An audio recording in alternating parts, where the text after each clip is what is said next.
la protesta popular. Acciones de resistencia. Cargos de 4 ministros. Aquel golpe. Las universidades nacionales. Trabajo, no teníamos nada. Y la deuda externa. Necesitamos que nos siga ayudando.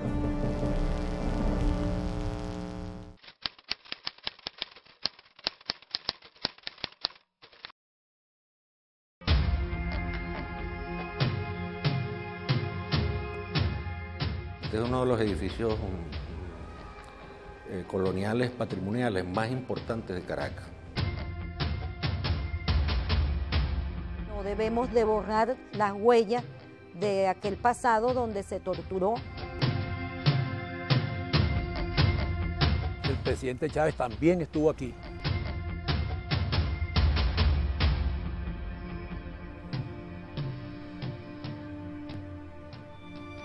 Al pie de la montaña del Guaraíra, en la cordillera central, fue construido en 1790 el cuartel San Carlos por los colonizadores españoles. El cuartel San Carlos se remonta en 1777. El rey Fernando VI, que está en las guerras intestinas, la guerra del país por la independencia, mandó a construir un cuartel que fuese como punto de sostén para la entrada a Caracas. Lo primero que se estableció fue un caney militar, donde llegaban los materiales con mulas y con burros, caballos, que venían del litoral, de La Guaira, y subían por el camino de los indios, que después le dijeron el camino de los españoles, y llegaban hasta aquí. Y para muchos ha sido llamado el camino de los españoles, pero es un camino mal llamado españoles, es el camino de nuestros indígenas. Eso comunicaba ese camino no solamente con la entrada a Caracas, sino con la entrada al litoral.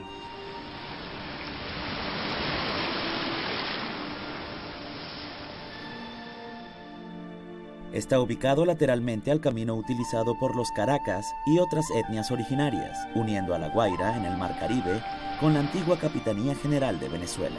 Este era un punto estratégico desde el cual se dominaba, desde una altura, se dominaba la ciudad. Entonces, siempre fue visto desde el primer día como una instalación militar de los españoles, ¿no? Desde sus orígenes, el recinto tuvo objetivos militares, formando parte del grupo de estructuras que se encargaban de la administración de la fuerza y defensa del territorio.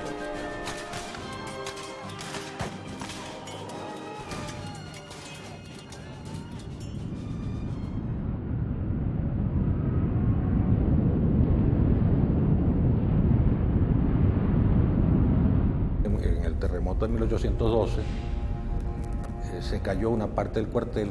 En ese momento Caracas estaba en manos de los independentistas. Entonces aquí mueren 112 soldados republicanos. Terminó con aproximadamente el 96% de esta edificación.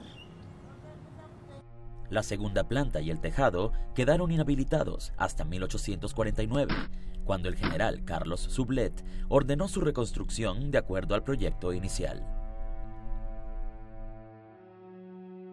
Y esa reconstrucción, amén de las vidas que se llevó en el terremoto, contribuyó a acrecentar el número de fallecidos en esa historia.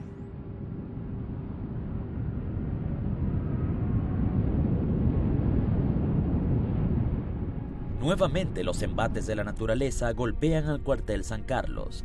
Un terremoto ocurrido en el año de 1900 causó serios daños a su estructura, que posteriormente fueron reparados.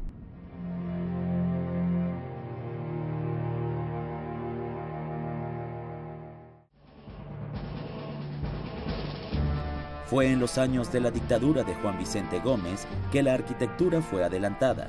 Se terminaron las edificaciones principales y se construyeron las áreas de servicios sanitarios, siendo usada la fortaleza como cuartel, cárcel militar y hospital.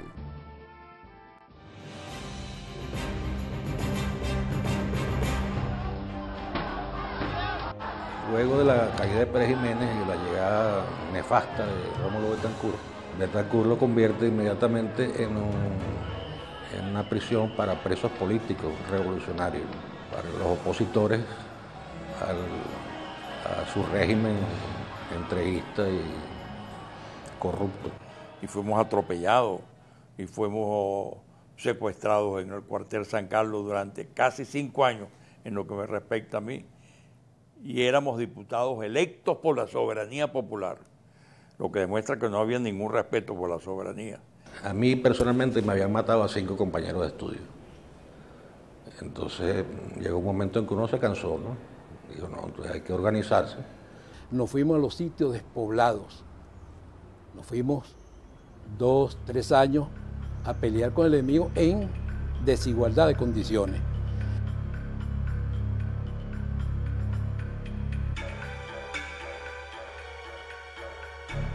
Hay que tomar las armas. Yo era militante del MIR. Y tanto el MIR como el Partido Comunista decidieron en esa época, a finales del 60, al comienzo del 61, declarar la insurrección armada, ¿no? Estábamos dirigidos por gente que tenía una experiencia política, que habían luchado contra la dictadura de Pérez Jiménez.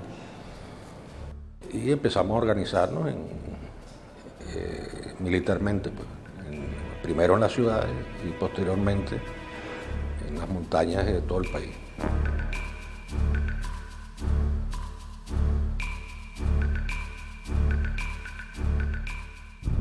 La CIA, junto a los partidos de turno, convirtieron al cuartel San Carlos en cárcel política y centro nacional de represión. Fueron miles los procesados y torturados por los cargos de rebelión militar. El peor gobierno, el gobierno más represivo que hubo acá, fue Raúl Leóniz. Allí ensayaron, de los que venían de la Escuela de las Américas, la figura del desaparecido político, de las torturas más sofisticadas.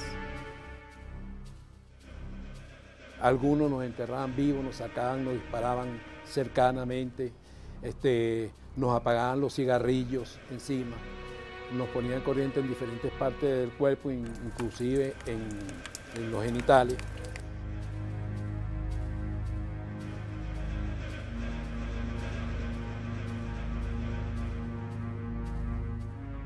Éramos recluidos aquí, torturados y privados de la libertad solamente por un ideal de libertad y de pluralismo democrático.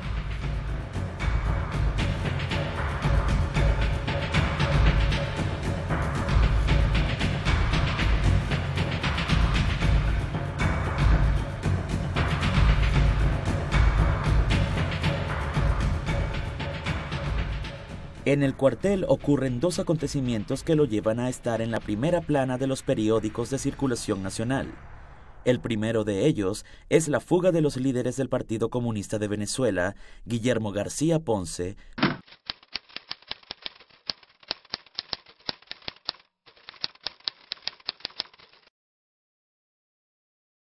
Pompeyo Márquez,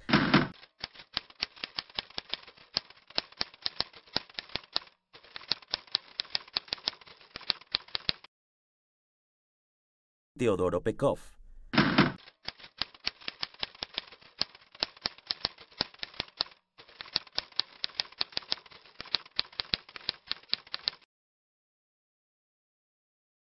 Ahí donde ven a esa puerta azul, era un pequeño calabozo donde estaban presos los primeros fugados por el túnel el túnel del Árabe, que salía a una bodega que estaba enfrente. Por allí se fugó Guillermo García Ponce y otros compañeros. La particularidad es que la fuga fue de afuera hacia adentro. Cavaron en una bodega de un árabe que estaba ahí, que llamaban Simón, cerca ahí donde está el cuartel de bomberos. Yo soy caccioso ahí, pues yo no creo que una fuga de afuera hacia adentro, como se hizo, era lo normal. Y precisamente los que se han ahí son la gente que estaba pactando y la gente que no quería la línea dura, que para los momentos se jugaba, que era la Fuerza Armada de Liberación Nacional, el movimiento armado en el país.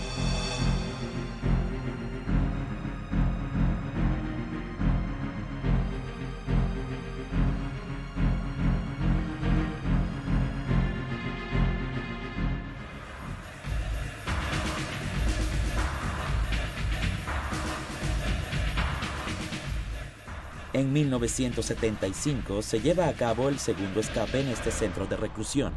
La operación político y militar Jesús Alberto Márquez Finol, el Motilón, se basó en la construcción de un túnel desde adentro que rescataría a 23 guerrilleros.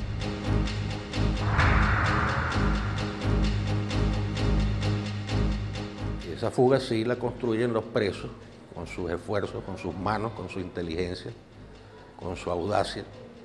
Y hacen un túnel de casi 70 metros que sale del cuartel y llega a una de las casas de un barrio que había, un barrio muy, muy humilde que estaba pegado al cuartel, pues. La denominaron la fuga de la dignidad.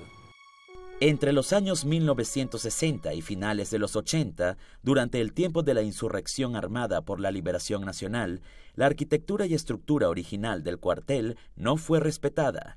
Se hicieron cambios para permitir el funcionamiento de los cuerpos de la policía militar.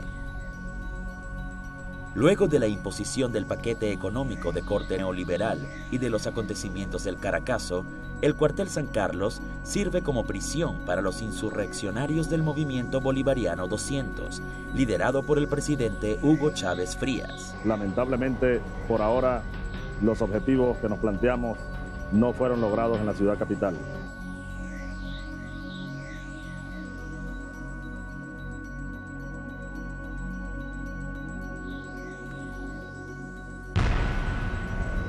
Por aquí pasó el presidente Chávez y todos sus camaradas del 4 de febrero y luego los del 27 de febrero.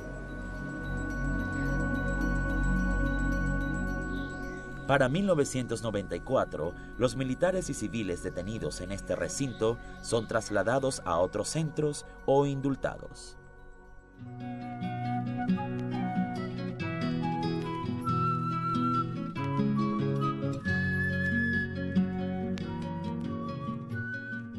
El 6 de octubre de 1986, el cuartel es declarado Monumento Histórico Nacional, reconociéndosele su importancia histórica, cultural y política.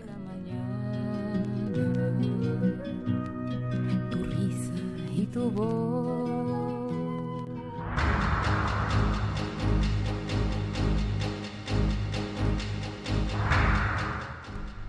En el año 2000, el Consejo Nacional de la Cultura, CONAC, destina la edificación para la construcción de un museo de historia nacional.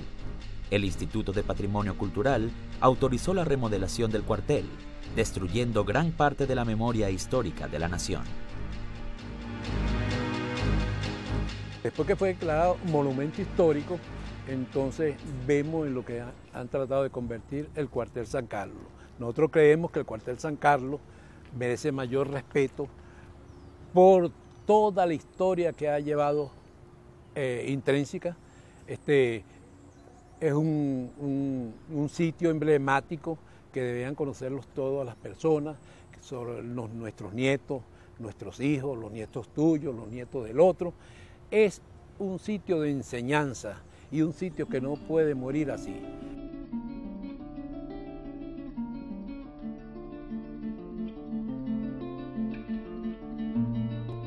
Tal vez por desconocimiento se borraron algunas cosas del cuartel San Carlos. Tal vez por desconocimiento y por falta de información. En las cercanías del cuartel San Carlos están las edificaciones del CIFA, para aquel entonces era Servicio de Inteligencia de las Fuerzas Armadas. Se demolió en su totalidad las edificaciones del CIFA, que eran sitios de tortura para la época de los 60.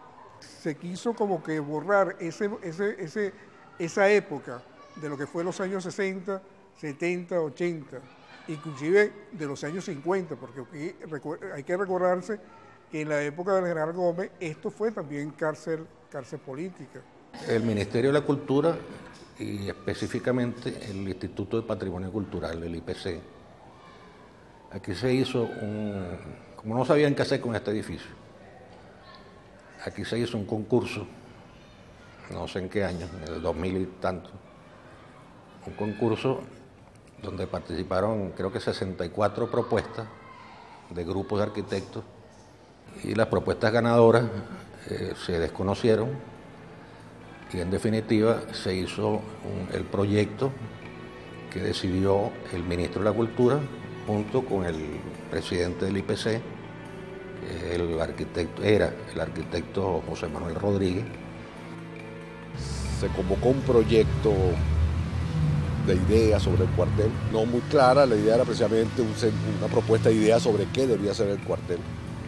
Se hablaba para ese entonces de Museo de Caracas, Museo de la Artesanía, Museo de la Ciudad. Han habido diversas posiciones, ninguna de ellas desarrollada a fondo. Convertir el cuartel en un museo de la historia.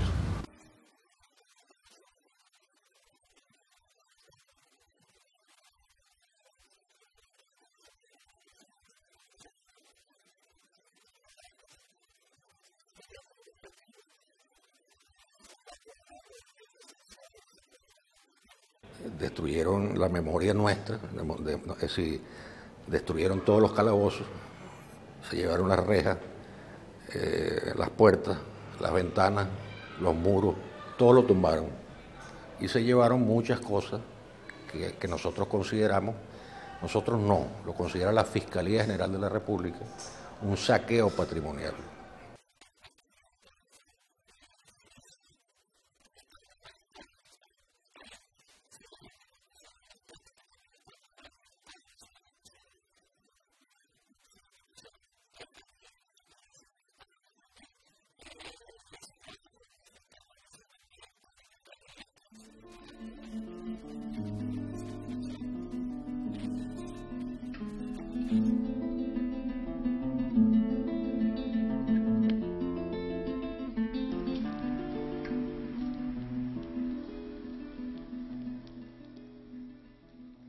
Este edificio fue vulnerado, fue mutilado, fue destruido.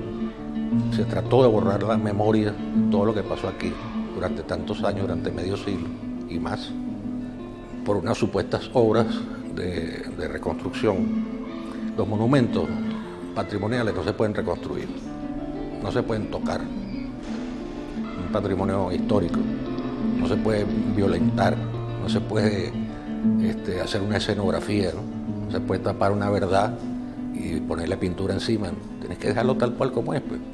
Digamos, el Coliseo de Roma, tú te imaginas que lo frisen y lo pinten y lo traten de terminar no puede ser, ¿verdad? Es así como está y no se puede tocar. Porque es importante, otros países donde se ha jugado realmente el destino del país, todos los monumentos, todos los sitios han sido preservados. ¿Por qué nosotros aquí no? Donde aquí ha sido un sitio, un cuartel, un sitio emblemático, como les decía, de la época de la independencia hasta estos momentos todavía está jugando un papel. Es más, uno de los últimos personajes de importancia del actual líder de la República Bolivariana de Venezuela, el presidente Chávez, también estuvo aquí. Desde el 26 de julio de 2006, un grupo de combatientes y exprisioneros políticos de los años 60, junto a ciudadanos de las comunidades cercanas al cuartel, tomaron pacíficamente el edificio, logrando detener las demoliciones, habiéndose perdido gran parte de la arquitectura original, autorizada por el Instituto de Patrimonio Cultural.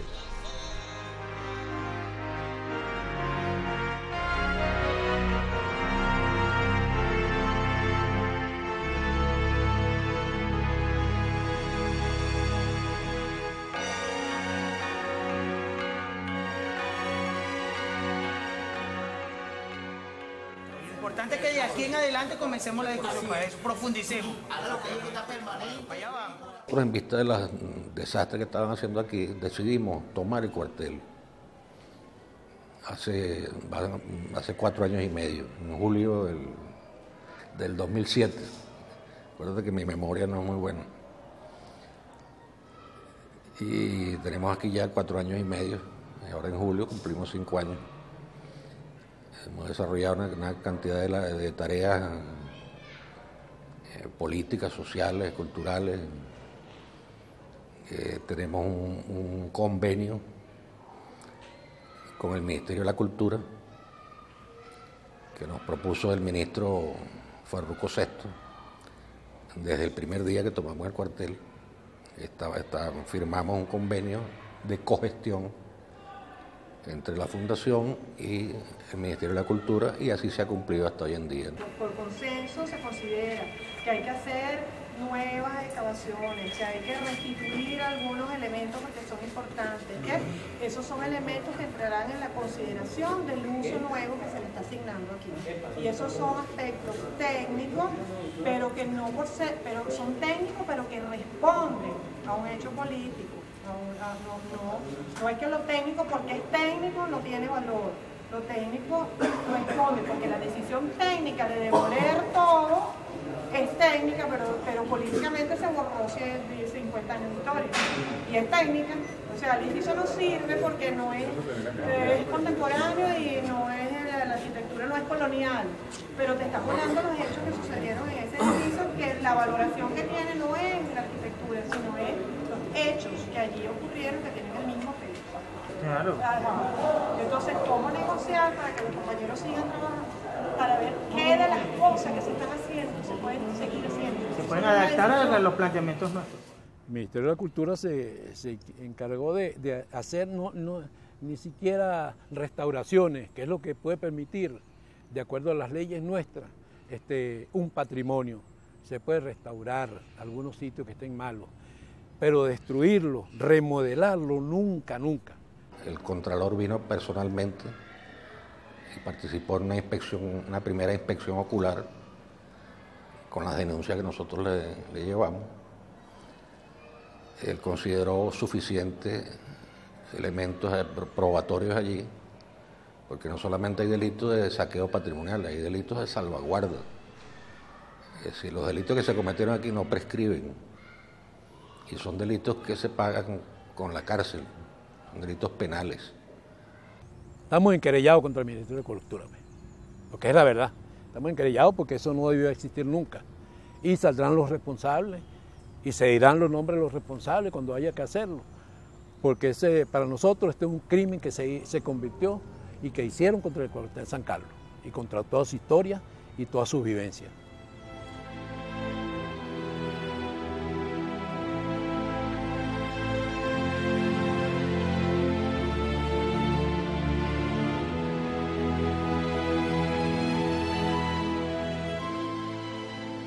La Fiscalía imputó al arquitecto Rodríguez y a 2 funcionarias del IPC, que son también responsables de la gran tragedia que se cometió aquí en este cuartel. Estos señores están imputados por la Fiscalía General de la República, no han pasado a tribunales por unos rejuegos legales que no se han podido resolver. En reiteradas oportunidades se intentó contactar al Instituto de Patrimonio Cultural para obtener información sobre lo sucedido en el cuartel San Carlos. Sin embargo, no se recibió una respuesta satisfactoria. El próximo paso es llegar a tribunales. Para llegar a tribunales hay que cumplir un requisito que hasta el momento no ha sido posible resolver, que es la presencia de 3 peritos en patrimonio con un nivel académico que la Fiscalía lo acepta, así que tiene que ser una persona muy informada. Esas tres personas no las hemos encontrado, ni la Fiscalía ni nosotros. De todas maneras, esos son delitos que no prescriben, ni los delitos de salvaguarda ni los delitos contra el patrimonio histórico de la nación. De manera que, bueno, esperaremos hasta que esos peritos, esos expertos, esos profesionales aparezcan, porque parece que hubiera algún temor, ¿no?, de tocar a determinadas personas con un cierto poder en los espacios culturales.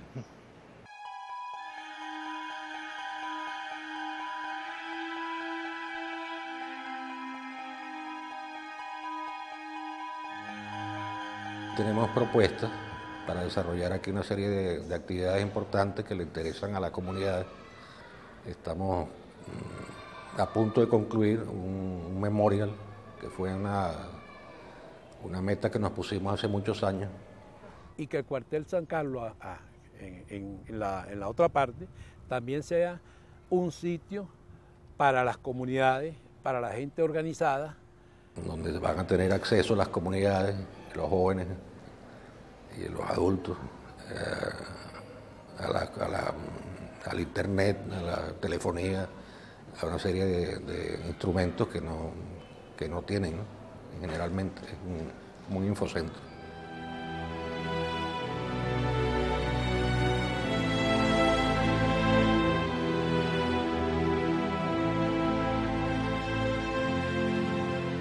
Tenemos alrededor de 1.300 nombres, que van a estar en un memorial que está situado allá abajo en la entrada del cuartel. Y algún día pensamos que eso que es hoy en día un estacionamiento deje de serlo, dignificar ese espacio, porque allí se torturó y se asesinó a compañeros durante muchos años. Para que aquello que fue el cuartel San Carlos, sitio de muerte, de tortura y de vejámenes, se conviertan realmente en el cuartel San Carlos libre, sin olvidar a nuestros camaradas que cayeron durante esos 10 años de lucha. Estamos construyendo actualmente el Museo de la Memoria, por lo tanto ellos también son partícipes de esta luchas que tenemos ahorita, y por eso es que estamos construyendo el museo y a la vez el memorial en honor a esos camaradas.